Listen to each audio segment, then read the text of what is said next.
Mesdames et messieurs, bonjour et bienvenue dans ce journal. Au sommet de ce 13h, les préparatifs vont bon train pour le défilé militaire du 1er août à Cotonou avec plusieurs nouveautés à la clé. Le Sénégal et le Vietnam resserrent leurs liens avec de nouveaux accords axés sur l'agriculture et les échanges économiques.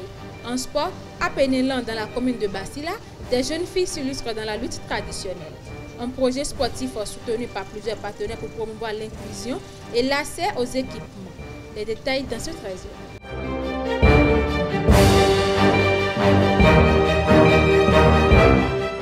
Rebonjour chers fidèles internautes. À une semaine de la célébration de l'indépendance du Bénin, l'état-major général des forces armées a dévoilé les temps forts du défilé prévu sur l'esplanade de l'Amazone à Cotonou. Un nouveau treillis unifié sera porté pour la première fois par toutes les composantes de l'armée, marquant un symbole d'unité et de professionnalisme. Le défilé comptera 40 pelotons et une démonstration de nouveaux équipements avec la participation confirmée de troupes ivoiriennes et d'autres pays encore attendus. La mission de terrain de la délégation de l'Union européenne à Parakou a pris fin ce mercredi 23 juillet 2025. Les diplomates ont visité l'université de Parakou où ils ont salué les avancées du programme Beni Biz en faveur de l'entrepreneuriat des jeunes. Cette visite vise à renforcer le suivi des projets financés et à améliorer l'impact du soutien européen au développement local. À Abomey-Calavi, un chef magasinier et 2 complices ont été condamnés pour détournement de matériaux de construction au préjudice de leur employeur. Le trio avait frauduleusement sorti puis revendu des stocks d'une valeur estimée à 7 millions de francs CFA. Ils écopent de peines allant jusqu'à 5 ans de prison et devront verser 26 millions de francs CFA de dommages et intérêts à l'entreprise. Actualité hors de nos frontières, le président de l'Assemblée nationale vietnamienne, Tran Thanh Man, a bouclé une visite officielle de 3 jours au Sénégal. 3 accords ont été signés pour renforcer la coopération diplomatique, économique et agricole, avec un accent particulier sur la souveraineté alimentaire. Les 2 pays souhaitent intensifier leurs échanges, notamment autour du riz, des produits de la mer et du transfert de compétences agricoles. En République démocratique du Congo, le procès de l'ex-ministre de la Justice Constant Moutemba a repris ce 23 juillet devant la Cour de cassation. Il est accusé de détournement de fonds dans le cadre de la construction d'une prison à Kisangani, avec notamment un virement suspect de 19 millions de dollars.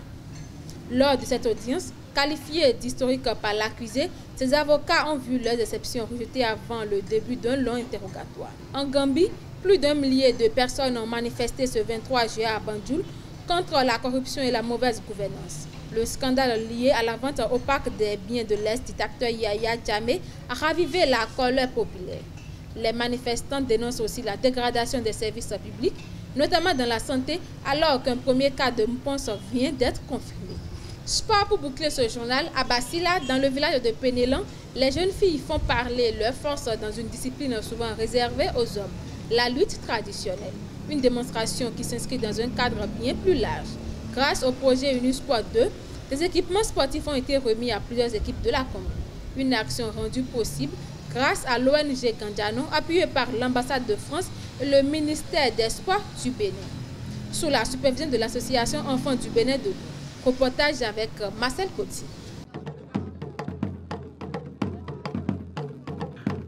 Deux silhouettes féminines s'affrontent au cœur d'un cercle de sable battu. L'une, les pieds fermement ancrés au sol, tente de déséquilibrer sa rivale en l'attrapant à la taille. L'autre résiste avec agilité, les muscles tendus, le regard fixe, concentré sur le moindre mouvement. Dans cette lutte traditionnelle, ni le genre ni l'âge n'amoindrissent l'intensité du combat. Ce n'est plus un simple affrontement, c'est une démonstration de force, de volonté et surtout de fierté. Une scène puissante qui marque l'ouverture officielle de la remise d'équipements sportifs aux jeunes filles dans le cadre de la phase 2 du projet Unisport. Jeux de maillot, trousses de secours, balance de mesure du poids corporel et même des arènes de lutte spécialement aménagées pour les équipes ont été offerts aux différentes formations sportives de la commune de Basila. Une initiative portée par l'ONG Kandiano dans le cadre d'un projet mené par l'ambassade de France et le ministère des Sports du Bénin sous la supervision de l'association Enfants du Bénin de Les bénéficiaires ont répondu présent et aussi l'OSC Kandiano a mis bouchée double pour la réussite de l'événement. Quand on dit sport, c'est déjà, on dit une seule main ne peut pas applaudir. Et pour vivre le sport, il faut vivre ensemble. Et à travers le vivre ensemble, la cohésion, la collaboration, vous verrez que ça donne la joie. Heureux, les autorités locales et les bénéficiaires n'ont pas manqué de souligner l'importance de ce geste. Ma joie est grande parce que d'abord c'est pour la première fois qu'on connaît ce genre de cérémonie dans la commune de Basila.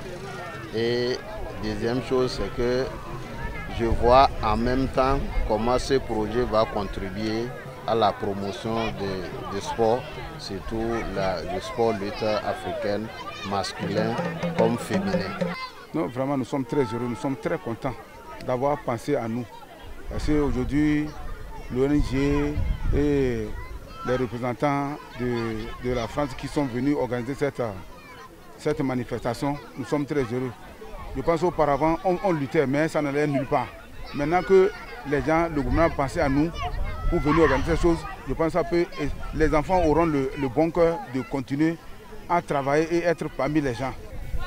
Pour les kits qu'on nous a remis ce matin, je suis très contente de recevoir ces kits pour mieux améliorer notre travail qu'on appelle la lutte africaine. On en avait besoin et on n'a pas trouvé. Mais voilà qu'aujourd'hui, c'est là pour nous. On remercie le ministère des Sports et l'ambassade de France aussi.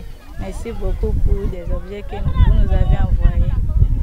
À Basila, le sport devient un levier d'unité, d'égalité et d'espoir pour toute une génération. Les Lions de l'Atlas se sont qualifiés pour leur deuxième finale consécutive de la CAN féminine 2025 après un match difficile contre le Ghana conclu au tir au but.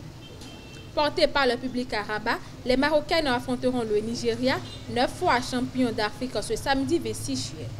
L'affiche s'annonce explosive entre l'expérience des Super Eagles et la détermination d'un pays hôte en quête d'un premier sacre.